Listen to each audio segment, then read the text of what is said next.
Imam Bukhari, salah seorang pakar hadis, dia menulis satu bab di bukunya tentang ilmu al-ilmu qabla al-qawli wal amal. Ilmu dulu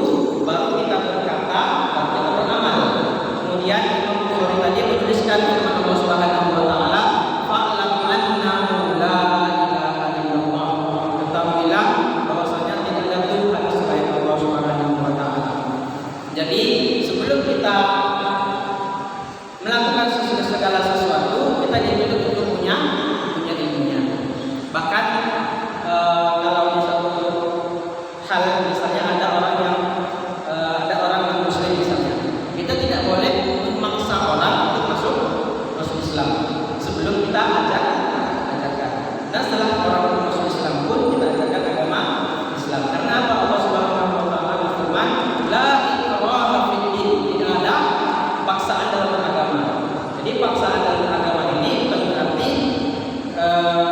ketika seseorang sholatnya kemudian menjawab la ikraha fid din. Tidak boleh memaksakan dalam beragama. Maksud la ikraha fid din itu tidak boleh memaksakan orang dalam beragama itu ketika orang muslim yang masuk ke Islam. Jadi kita tidak boleh memaksakan orang untuk masuk Islam. Kita hanya boleh berdakwah. Tapi ketika kita sudah masuk Islam, maka kita wajib, maka kita dibelenggu oleh hukum syariat. Kita wajibkan sholat, kita puasa, dan sebagainya. Jadi ayat la ikraha fid din itu adalah tentang kita tidak boleh memaksakan orang untuk masuk Islam. Misalnya nih ada pembukaan calon CPNS, calon pegawai negeri sipil. Kita kan tidak diwajibkan untuk masuk situ kan? Tetapi ketika kita sudah masuk ke PNS, maka kita memiliki aturan-aturan tertentu. Nah, begitu juga dengan Islam. Ketika ada orang Islam, kita tidak wajib untuk memaksanya agar masuk Islam. Tapi ketika kita sudah dalam keadaan Islam, kita wajib mengikuti segala aturan Allah Subhanahu wa taala. Kemudian Imam Syafi'i rahimahullah juga pernah berkata, "Man arada dunya fa alaihi bil ilmi." Siapa yang ingin dunia, maka harus dengan ilmu. Misalnya bapak punya kebun sawit, bapak punya kebun, punya lahan kosong, bapak suruh orang untuk nanam, tetapi orang yang nanam itu tidak punya ilmunya, ditanamnya pula semuanya sawit jantan, berbuah pak. Sawit jantan ditanam semua berbuah pak? Tidak berbuah. Oleh karena itu bahkan dalam kehidupan dunia kata Imam Syafi'i semuanya harus dengan ilmu. Wa man arada al-akhirata, siapa yang ingin akhirat, siapa yang mendapatkan surga Allah, maka dengan ilmu. Wa man arada ma fa alaihi bil ilmi, siapa yang ingin keduanya maka harus dengan ilmu. Lagi-lagi segala sesuatu yang kita lakukan, segala tujuan kita harus didasari oleh ilmu. Kemudian juga bapak-bapak yang semoga dimuliakan Allah Subhanahu wa taala.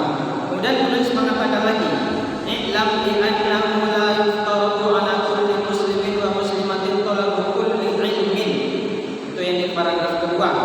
Perlu diketahui bahwasanya kita tidak dituntut untuk mengetahui sembarangan ilmu. Kita tidak dituntut untuk memahami semua ilmu, tetapi kita hanya dituntut untuk memahami ilmu agama. Kemudian Bapak dan Ibu yang semoga diberkati oleh Allah Subhanahu wa taala. Allah Subhanahu wa taala berfirman, "Sanuriikum ayatihi fil afaqi wa fi anfusikum hatta yatabayyana annahul haqq." Allah Subhanahu wa taala berfirman, akan kami lihatkan semua kebesaran Allah Subhanahu wa taala hatta yatabayyana annahul haqq, sampai jelas bahwasanya Al-Qur'an itu adalah benar. Contoh, ada namanya seorang ahli ilmu, namanya Harfiah. Itu nama penanya Harfiah. Dia menulis ilmu korelasi antara Al-Quran dan ilmu pengetahuan alam.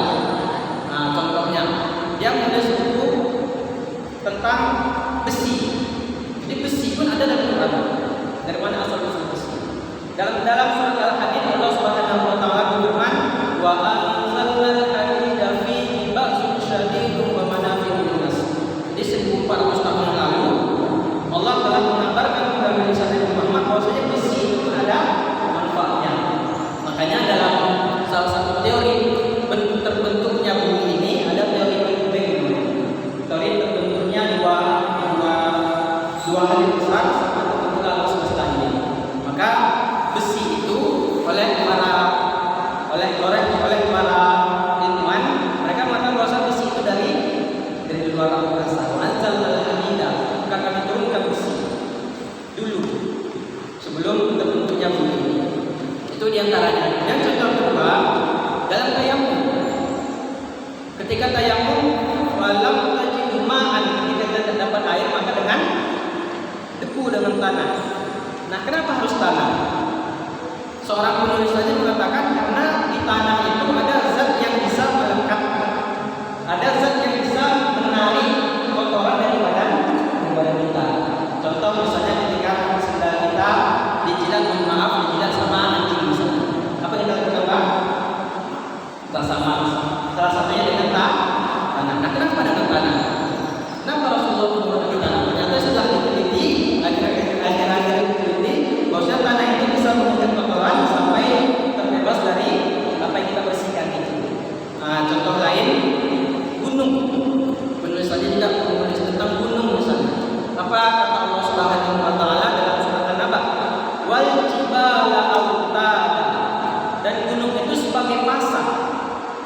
Kita tahu kan kita ini hidup di kerak bumi, betul Pak? Di bawahnya ada lapisan lagi. Jadi di antara lapisan ini bukitlah atau bukit dan gununglah yang sebagai paku, sebagai paku, ini papan. Ditempelkan kedua papan itu, dikaitkan kedua papan itu dengan paku. Paku itu ibarat seperti gunung. Allah menggambarkan 1400 tahun lalu, wal jibala autada. Gunung itu sebagai pasar. Kalau misalnya di daerah pegunungan itu di daerah yang daerah seperti Sumatera Barat misalnya, kita main pegunungan Pak. Kalau misalnya gunung itu tidak ada di sana, maka niscaya semua hal yang ada di atas itu pasti terus bergeser. Nah, karena ada gunung itulah, maka dia tetap bergeser, tetapi tidak lari-lari tetap di tempatnya. Gitu Pak. Jadi bapak-bapak yang semua dimuliakan Allah Subhanahu wa taala, semua hal ini dikaji oleh orang Islam dan orang non-Islam. Jadi ada istilahnya orientalis. Orientalis itu adalah orang non-Islam yang mempelajari Islam. Tujuannya dua aja. Satu, mereka ingin mencari kesalahan di dalam Al-Quran. Mencari kesalahan di dalam Al-Quran. Kemudian yang kedua, tujuannya adalah ada orang-orang yang mempelajari Al-Quran ingin mencari apa saja ilmu yang ada di dalam Al-Quran. Maksud ini tentang gunung tadi, tentang tanah tadi, tentang besi tadi. Contoh terakhir tentang janin. Zaman Rasulullah dulu ada sekira. Tetapi Nabi Shallallahu Alaihi Wasallam sudah mengabarkan bahwasanya kita ini cuma khalquhu fi batni ummihi. Kita di dalam perut ibu kita dahulu arba'ina yawman nutfah, 40 hari berbentuk air mani. Itu sudah Rasulullah kabarkan dulu. Padahal ilmu alat canggih belum ada Pak. Belum ada. Kemudian summa alaqatan misla dzalik. Kemudian setelah 40 hari dan berbentuk mani tadi, berbentuklah segumpal darah setelah 40 hari. Jadi setelah 40 hari berbentuk mani, 40 hari berbentuk darah, summa mudghatan misla dzalik. Kemudian berbentuk segumpal daging 40 hari setelahnya. Jadi setelah dicek di akhir-akhir ini, setelah alat-alat USG itu ada, ternyata benar. 40 hari kita masih berbentuk yang tadi, 40 hari setelahnya kita berbentuk segumpal darah, 40 hari setelahnya kita sudah berbentuk, udah ada bentuknya sedikit-sedikit 120 hari. Barulah dia bukan ke dalam janin. Nah, hal ini sudah diketahui sejak dulu. Sebelum alat-alat itu ada, jadi ada juga orang itu yang mempelajari agama Islam agar dia tahu apa saja yang ada di dalam Al-Quran dan apa saja yang di dalam hadis Nabi Shallallahu Alaihi Wasallam. Oleh karena itu kita masih terus menuntut ilmu. Kata pengarang tadi, kullu ilmin bal yuftaradu alaihi talabul ilmil hal. Tetapi kita hanya dituntut. Tadi kan pengarang mengatakan kita tidak dituntut untuk semua ilmu, tetapi kita hanya dituntut untuk mempelajari ilmu agama. Apa itu ilmu hal? Ilmu hal itu adalah ilmu tauhid, ilmu bagaimana sholat, ilmu bagaimana zakat, ilmu bagaimana puasa dan seterusnya. Bapak dan Ibu yang semoga dimuliakan oleh Allah Subhanahu wa taala. Kemudian penulis juga mengatakan, wa yufaradu ala muslim talabul ilmi ma yaqamu fi halihi fi ayyi halin kan. Halaman kelima paragraf pertama. Jadi kita juga dituntut, misalnya ada di dalam Islam ada fardu kifayah, ada fardu ain. Maka ketika dua hal itu berbenturan, kita harus pilih satu. Contoh, kajian tabung tentang fikih sholat, kajian di musola sakinah misalnya tentang fikih jenazah. Maka ketika posisi kita sebagai hamba Allah yang harus terus belajar, kita harus mendahulukan tentang fikih sholat. Kenapa? Karena itu fardu ain. Karena itu harus diketahui oleh semua orang. Sedangkan hal-hal yang fardu kifayah, ketika sudah ada sekelompok orang yang bisa, ketika sudah ada beberapa orang yang bisa, maka gugurlah kewajiban itu untuk orang lain. Misal sudah ada B dan teman-teman misalnya sudah ada yang belajar fikih jenazah, maka gugurlah kewajiban bagi yang lain. Tapi kewajiban kita di awal tadi apa?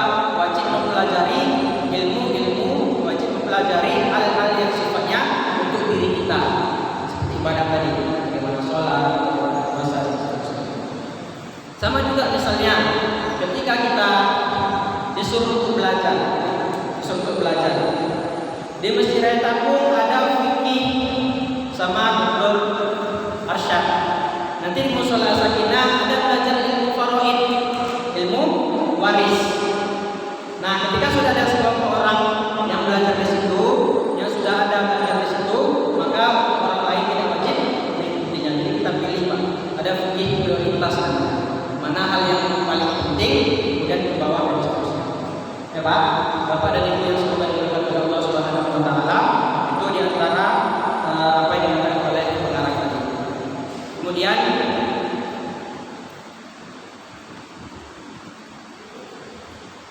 pengarang mengatakan di paragraf pertama ayat 5, setiap orang Islam diwajibkan menuntut ilmu yang berkaitan dengan apa yang dilakukannya saat itu kapan saja. Apa maksudnya? Ketika kita sholat, ketika kita di perjalanan, bagaimana cara jamak sholat, bagaimana cara masuk sholat, bagaimana ketika kita sakit, bagaimana caranya sholat, dan seterusnya. Semua itu wajib kita ketahui agar apa? Agar ibadah kita diterima di sisi Allah Subhanahu wa taala dan agar kita bisa beribadah kepada Allah. Jadi kita berjalan jauh dari sini ke Medan misalnya. Ternyata sholat jamaah kita tentunya tidak tahu. Oleh karena itu disitulah kita wajib untuk belajar. Apa ada di poin semoga diberkati oleh Allah Subhanahu wa taala. Kemudian penulis juga mengatakan di paragraf ke-5, wa yajibu 'alaihi ilmu ma yaqulu lahu bi qadri ma yu'addihi al-wajib li'anna ma yatawassalu bihi ila iqamati al-fardhi yakunu fardhan wa ma yatawassalu bihi ila iqamati al-wajib yakunu wajiban. Nah, ketika setiap muslim itu wajib mempelajari atau mengetahui rukun maupun syarat amal ibadah yang akan dikerjakannya untuk memenuhi kewajiban tersebut. Contoh, sholat itu wajib, sholat fardu wajib. Maka ilmu agar kita bisa sholat fardu itu menjadi wajib. Maksudnya gini, ambil contoh, misalnya saya bercocok tanam, saya nyawa sawah. Kalau alat yang paling penting bagi orang yang bersawah apa, Pak? Cangkul, ya Pak. Maka ketika saya bersawah, cangkul itu menjadi wajib. Kenapa? Karena kalau ada cangkul tidak bisa bersawah. Begitu juga dengan kita beribadah, ibadah sholat wajib. Nah, bagaimana caranya sholat? Apa perantara agar kita bisa sholat itu dengan ilmu? Oleh karena itu mempelajari ilmu tentang sholat menjadi wajib. Maksudnya Pak? Nah, oleh karena itu penulis mengatakan semua hal yang ma yatawassalu bihi ila iqamatil wajib yakunu wajiban. Wa kadzalika fi shaumi, puasa wajib. Nah, ilmu tentang puasa yang hanya dipelajari dengan cara belajar, kira-kira wajib tak? Ilmu tentang puasa wajib. Karena apa? Ilmu itulah yang mengantarkan kita nanti untuk bisa beribadah puasa seperti itu. Kemudian bapak-bapak yang semoga diberkati oleh Allah Subhanahu wa taala. Begitu juga dengan berdagang. Kita wajib berdagang. Kenapa harus berdagang? Kalau tidak berdagang nanti anak di rumah tidak makan, anak nanti di rumah tidak sekolah, kan Pak? Nah, kita wajib berdagang. Ada ilmunya, ilmu berdagang. Nah, ketika ada ilmu berdagang, maka hukum mempelajari ilmu berdagang itu menjadi wajib. Kenapa? Karena kalau kita berdagang tanpa ilmu, bisa saja mohon maaf kita mengamalkan orang lain, ternyata kita berdagang menyelesaikan agama Allah dan seterusnya. Bapak-bapak dan semoga dimakan oleh Allah Subhanahu wa taala. Kemudian kila halaman 5 paragraf terakhir, Muhammad bin Hasan rahimahullah Allah tusannu kitaban fi zuhdi qala sanaftu kitaban fil ulumi yang zahid ma yataharras an syubhati wal qur'ati fi tijah. Muhammad Al-Hasan pernah ditanya kenapa engkau tidak menulis tentang zuhud. Zuhud itu adalah mampu menjaga diri dari hal-hal yang syubhat. Ada istilah lain zuhud atau zuhud. Apa itu zuhud? Zuhud itu adalah status orang ketika orang itu bisa menjaga dirinya dari hal-hal yang syubhat. Apa itu syubhat? Hal yang sama-sama. Apa kata Nabi Sallallahu Alaihi Wasallam? Innal halal bayyin, yang halal itu jelas.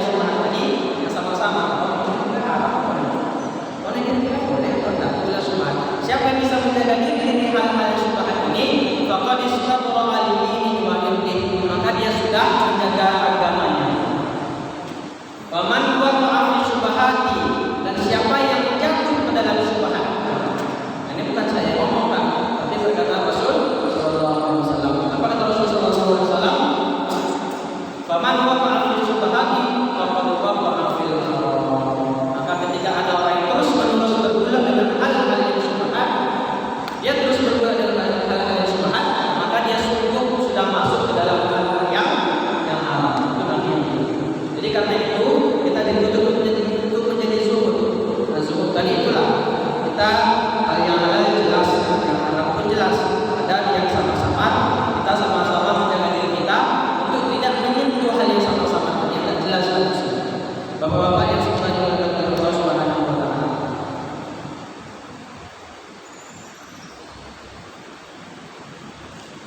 Kemudian di halaman ke-6 paragraf kedua, wa kadzalika yajibu fi sa'iril muamalat, maka ilmu itu pun wajib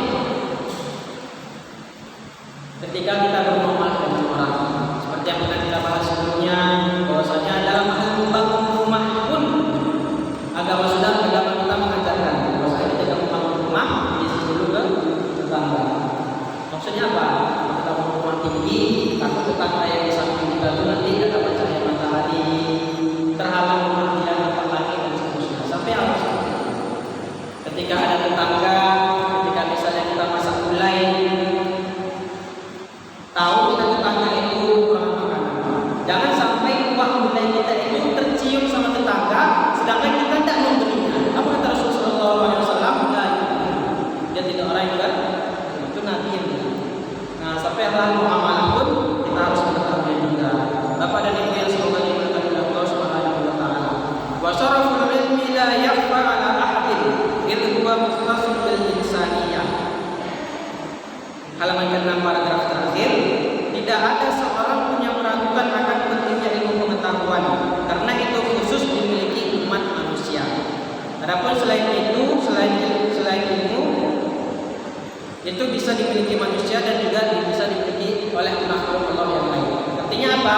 Yang membedakan antara kita dengan makhluk Allah yang lain, bagi ciptaan seperti batu, tanah, gunung, hewan dan seterusnya, yang membedakan kita dengan hewan adalah ilmu. Allah memberikan kita ilmu.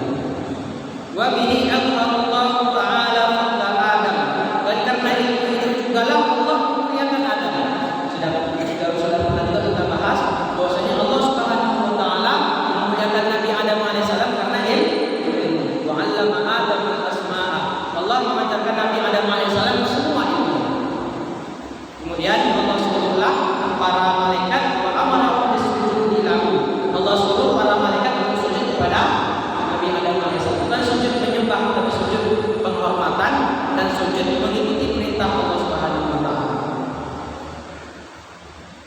Bapak dan Ibu yang semoga diberkati Allah Subhanahu wa taala. Tentang malaikat ini ada perbedaan pendapat ulama. Ada ulama yang bilang bahwasanya malaikat itu berbentuk ruh, jadi tidak ada bentuknya, ruh saja. Ada juga ulama yang mengatakan bahwasanya malaikat itu ada bentuk tertentu yang bisa berubah-ubah. Apa pula dalilnya? Dalilnya ketika Nabi dan para sahabatnya duduk bersama, datang seseorang laki-laki putih. Para sahabat tidak tahu.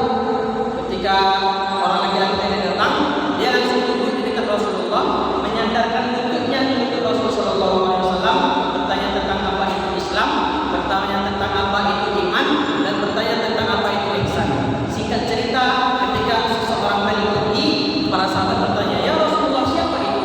Itu adalah malaikat yang datang kepadaku untuk mengajarkan agama Islam. Jadi pendapat kedua yang dikatakan oleh para ulama bahwasanya malaikat berbentuk sesuatu bentuk yang bisa berubah-ubah seperti manusia, bahkan seperti manusia.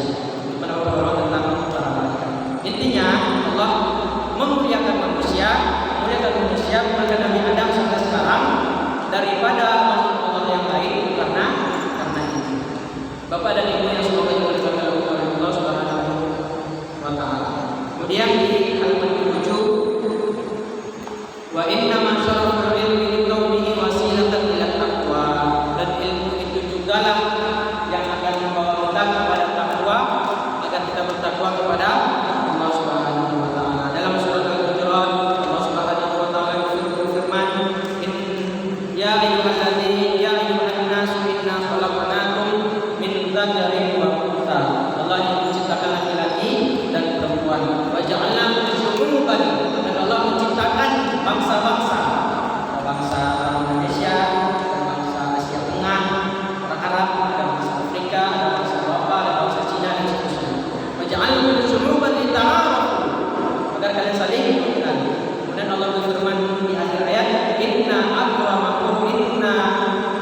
Inna akramakum indallahi atqakum. Kata Allah Subhanahu wa taala, orang yang paling baik, orang yang paling mulia di sisi Allah adalah orang yang bertakwa. Dari semua bangsa tadi, dari laki-laki dan perempuan, jika semua diukur menjadi satu, orang yang paling mulia kata Allah Subhanahu wa taala adalah orang yang bertakwa. Dan lagi-lagi ketakwaan itu tidak akan didapati, kita tidak akan memperoleh takwa kecuali dengan ilmu. Dalam syair yang pernah kita bahas juga, apa kata salah seorang ulama yang berasal dari Spanyol, Granada, apa kata beliau, farasul ilmi taqwallahi haqqan. Puncak dari ilmu itu adalah takwa. Jadi ketika kita ingin bertakwa, maka kita harus mengikuti jenjang. Itulah jenjang ilmu yang akan membawa kita kepada ketakwaan kepada Allah Subhanahu wa taala. Bapak dan Ibu yang semoga diberkati Allah Subhanahu wa taala, takwa itu ada 3 tingkatan. Tingkatan pertama itu adalah orang yang dia takut tentang akhiratnya. Artinya dia memang takut untuk masuk neraka. Ini tingkatan pertama. Dia takut masuk neraka, tapi dia masih melakukan dosa-dosa kecil. Ini tingkatan pertama. Tingkatan ketakwaan yang kedua adalah orang-orang yang tidak melakukan dosa besar, dia takut tentang akhirat, dan dia juga takut mengerjakan hal-hal atau mengerjakan dosa-dosa kecil. Ya Pak, tingkatan pertama tadi dia takut dia masuk neraka, tapi dia masih mengerjakan dosa-dosa kecil. Tingkatan yang paling tinggi sedikit di atas itu yang kedua adalah orang yang takut masuk neraka dan dia tidak mengerjakan dosa-dosa kecil. Tingkatan yang ketiga, tingkatan yang paling tinggi adalah jangankan dosa-dosa kecil, bahkan hal-hal yang lapor, hal-hal yang tidak menguntungkan baginya, hal-hal yang tidak bermanfaat baginya walaupun itu boleh dilakukan itu. Apa contohnya? Banyak teman ini, banyak dulu yang bukan bermanfaat, itu kan boleh. Tidak berdosa kita, tidak berdosa. Tapi orang yang ketakwaannya paling tinggi, hal-hal seperti itu dia tinggalkan. Itulah tingkatan takwa. Dan takwa itu pun sendiri banyak definisinya, sangat banyak definisi takwa. Definisi yang paling mudah adalah takwa itu adalah istilah bagi orang yang takut tentang akhiratnya. Jadi ketika ada orang yang takut di akhiratnya, dia takut nanti akhiratnya amburadul, dia takut nanti di akhiratnya dalam keadaan susah, takut dia nanti ketika di akhiratnya susah hidupnya, maka itu adalah orang yang bertakwa. Dia sudah takut pada akhirat. Bapak dan Ibu yang semoga diberkati oleh Allah Subhanahu wa taala. Oleh karena itu ilmu ini yang membawa kita kepada takwa, kepada ketakwaan Allah Subhanahu wa taala. Allati yastahiqu bihal karamah. Ketika kita sudah bertakwa, maka kita mendapatkan 2 hal. Pertama karamah. Kalau cerita tentang karamah, ada hadis Nabi sallallahu alaihi wasallam. Kita kan sering dengar karamah apa? Karamah kok si bulan ada karamah, si bulan ada kelebihan Rasulullah. Ada memang orang yang memiliki kelebihan dari Allah Subhanahu wa taala. Tandanya apa? Apa kata hadis Nabi sallallahu alaihi wasallam? "Wa ma yazalu 'abdi yataqarrabu ilayya bin nawafil."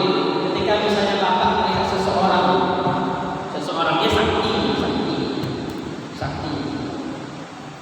Dia sering melakukan hal-hal yang nawafil. Dia sering melakukan hal-hal yang sunnah. Setelah sholat fardu, sholat sunnahnya. Masuk hari Kamis dia puasa. Masuk hari Senin dia puasa. Masuk hari Kamis dia puasa. Dia mengatakan hal-hal sunnah. Kemudian apa kata Allah Subhanahu wa taala? Hatta uhibba, sampai aku mencintainya. Kalau ada seseorang misalnya dia ini sering melakukan hal sunnah sampai Allah cintai, maka pandangannya dibimbing oleh Allah Subhanahu wa taala, pendengarannya dibimbing oleh Allah Subhanahu wa taala, tangannya ketika melakukan sesuatu dibimbing oleh Allah Subhanahu wa taala, dan kakinya pun dibimbing oleh Allah Subhanahu wa taala. Contoh karamah. Di suatu ketika Umar bin Khattab radhiyallahu anhu, khalifah kedua, dia dikenal tegas dan pemberani. Sampai jin dan setan pun ketika Umar bin Khattab lewatnya, jin pun lari.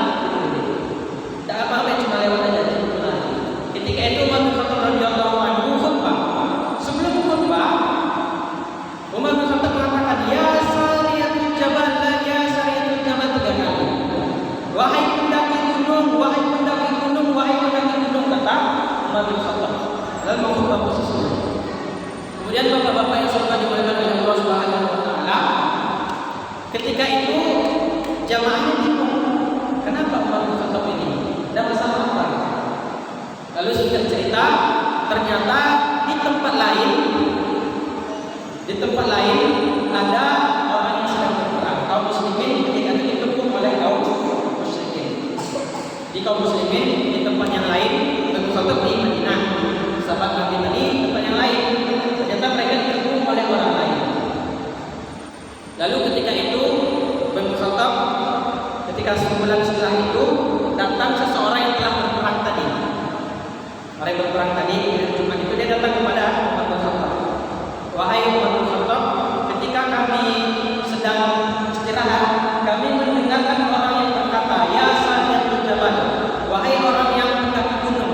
Karena dulu kan kalau sekarang orang yang musuh dari radar ya, kalau dulu yang musuh dari atas, mungkin dari atas gunung. Jadi mereka itu yang musuh. Mereka tidak tahu ada musuh datang.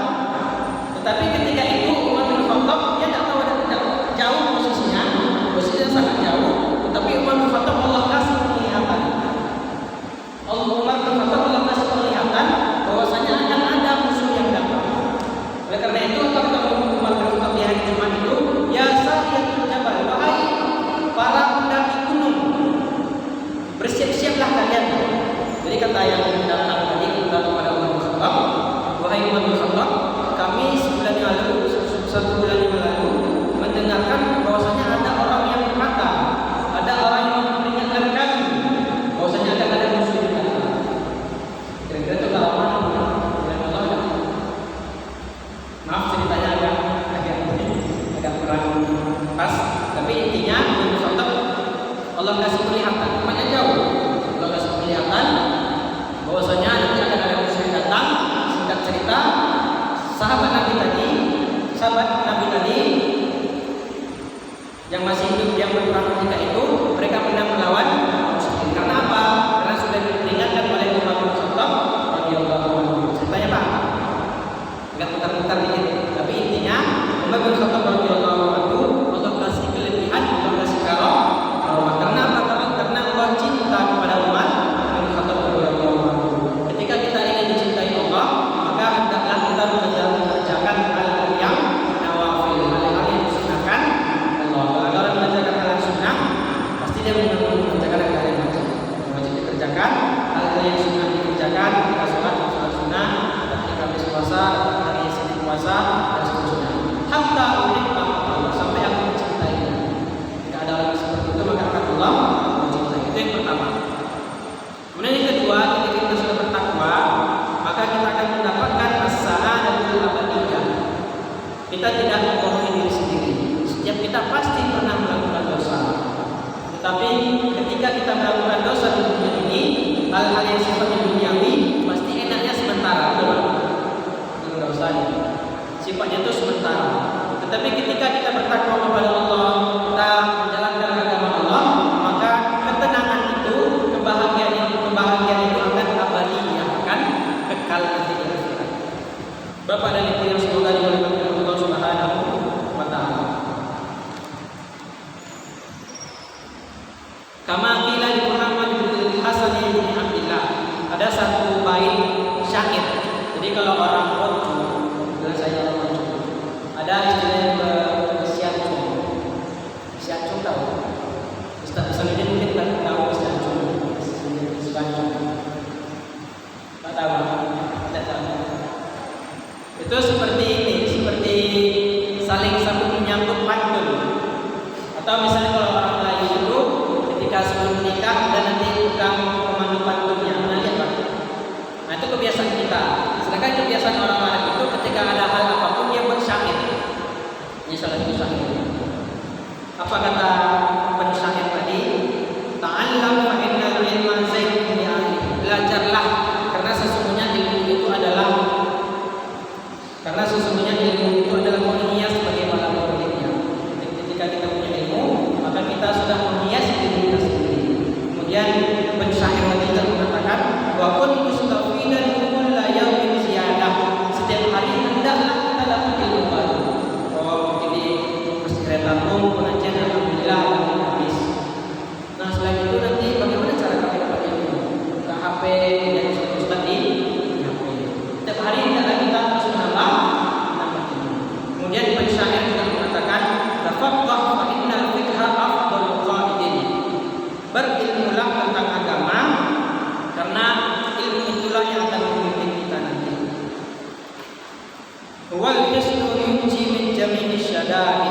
dan ilmu itu juga lah yang akan membentengi kita terhadap hal-hal yang contoh kita tidak punya uang, ada nampak uang orang di atas meja, mau kita ambil, tapi karena kita punya ilmu bahwasanya itu haram, uang itu tidak boleh, maka tidak kita ambil. Itu contohnya. Atau contoh lain ketika kita berdagang misalnya, ketika kita berdagang misalnya jual buah-buahan, jual buah-buahan, 5 buah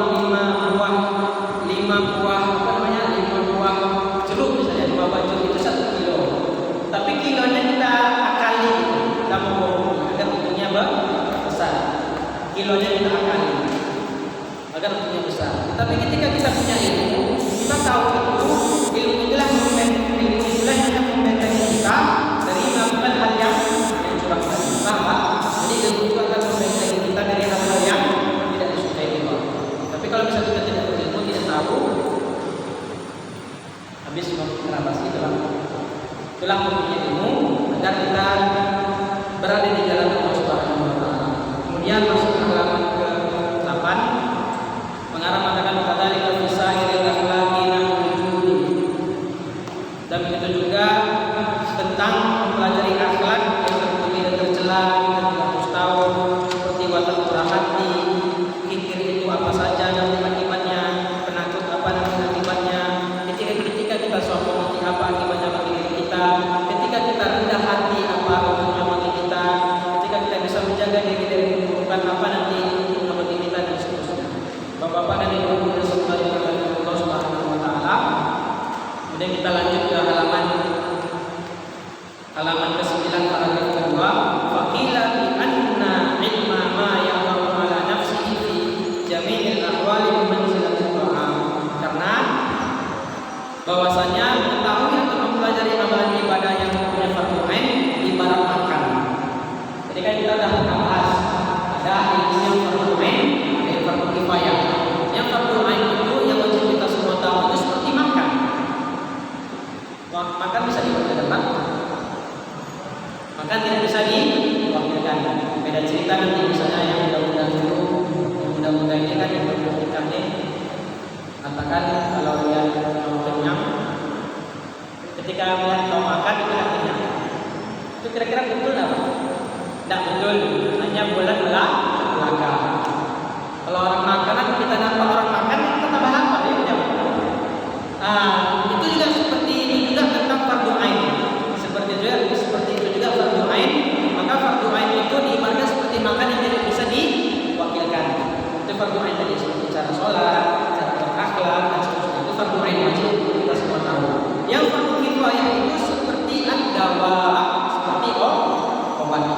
Ini pengarang mengatakan fardu kifayah itu ibarat obat yang mana tidak dibutuhkan oleh setiap orang. Dan penggunanya pun pada waktu tertentu. Nah, kalau obat itu kan digunakan oleh semua orang. Artinya orang yang sakit saja. Dan digunakan hanya sewaktu-waktu ketika ada orang sakit. Artinya apa? Artinya kepada kita semoga diberkati Allah Subhanahu wa taala, kita wajib prioritas kita mempelajari ilmu yang fardu ain yang untuk kehidupan kita. Lalu ketika itu sudah selesai, maka kita juga tuntut untuk mempelajari fardu kifayah tadi. Di samping fardu kifayah tadi sudah ada orang lain kan, sudah ada orang yang paham tentang jenazah misalnya, sudah ada orang yang paham tentang mewaris, tentang waris misalnya, maka ukurlah bagi yang lain. Bapak dan Ibu yang semoga diberkati Allah Subhanahu wa taala. Kemudian kita lanjut ke halaman 10 paragraf kedua. Fa yang bagi kulli muslimin an yashtagila fi jami'i awqatihi bi dzikrillah. Maka setiap orang Islam seyogyanya seharusnya mengisi seluruh waktunya dengan berzikir kepada Allah Subhanahu wa taala.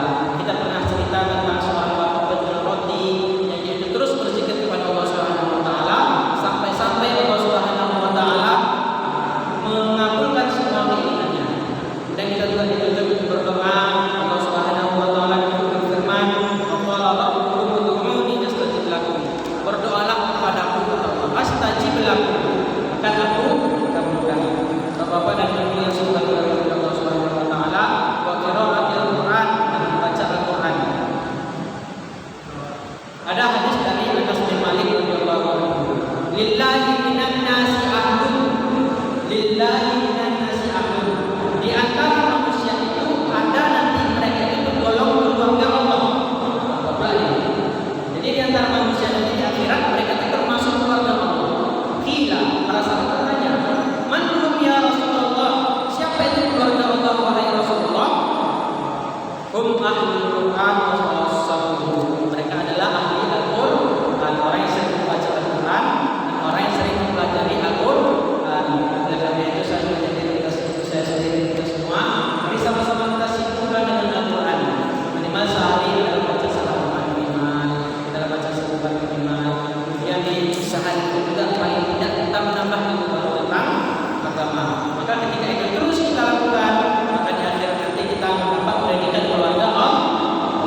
ad-dafiyah lil bala. Hadis Nabi sallallahu alaihi wasallam, as-shadaqatu turadul bala. Sedekah itu bisa membentengi kita dari bala, dari musibah.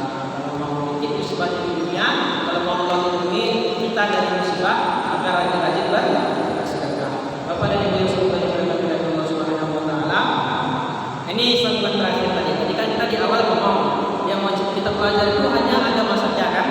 Nah, kita baca setengah-setengah dia bahaya. Di akhir pengarang mengatakan wa amma ta'allumu ilmi tibbi fa yajuzu li annahu sababun min al-asbab. Maka ketika ada orang yang mempelajari ilmu kedokteran, maka itu juga boleh. Artinya apa? Kita juga boleh mempelajari ilmu duniawi.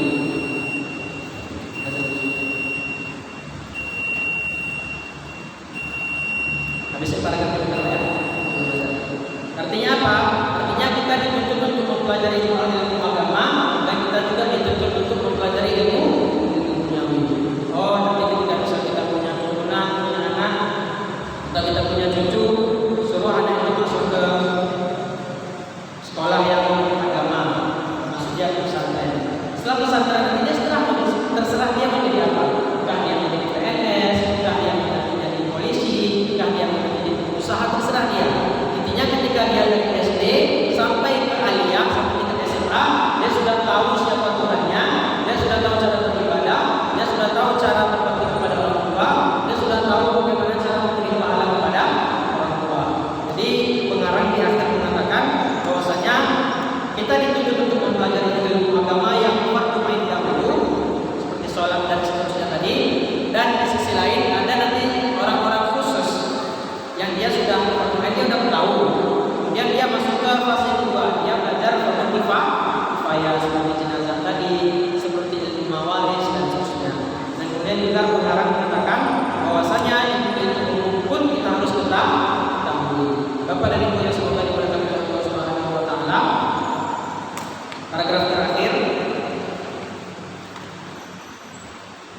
Fa yang bagi insan alla yakula an nafsihi wa ma yanfa'uha wa ma yadurruha fi dunya wa ukhra fa yastajib ma yajma'uha wa yatahid ma yadurruha kay la yakunu aqluhu wa ilmuhu hujjatan alaihi. Di akhir pengarang mengatakan di pembahasan terakhir dalam bab ini bahwasanya kita dituntut untuk mempelajari ilmu agama karena nanti semua hal yang kita miliki akan ditanya oleh Allah Subhanahu wa taala. Allah Subhanahu wa taala berfirman, "Al-yawma nakhtimu 'ala afwahihim." Pada hari itu di kiamat kita dituntut kita bisa membela diri. Al-yawma nakhtimu 'ala afwahihim wa tukallimuna aydihim, tangan kita berbicara. Wa tashhadu arjuluhum, kaki kita bersaksi kepada Allah Subhanahu wa taala. Apa harta kita dulu, untuk apa umur kita dulu, apakah harta dan umur kita gunakan untuk mempelajari agama Allah atau tidak, itu semua akan ditanyakan. Terakhir pengarang mengingatkan kita semua bahwasanya semua itu akan dipertanyakan oleh Allah, semua itu akan dipertanggungjawabkan di akhirat nanti. Mana umur kita habiskan, ada tidak umur kita itu untuk mempelajari agama Allah Subhanahu wa taala. Itu tentang paragraf terakhir yang menerangkan tentang niat, bahwasanya tentang hakikat ilmu, tentang keutamaan dan hakikat ilmu, bahwasanya ilmu ini penting bagi kita semua. Ilmu ini sangat utama atau sangat prioritas bagi diri kita. Oleh karena itu saya menjadi diri saya sendiri dan kita semua, mari sama-sama kita terus belajar agar kita bisa hidup di dunia ini di jalan Allah Subhanahu wa taala. Mungkin akhir kalam pada saat kita salah ucap maaf. Subhanallah wa bihamdika, asyhadu an la ilaha illa anta, astaghfiruka wa atubu ilaik. Tentunya Bapak boleh simpan. Berikutnya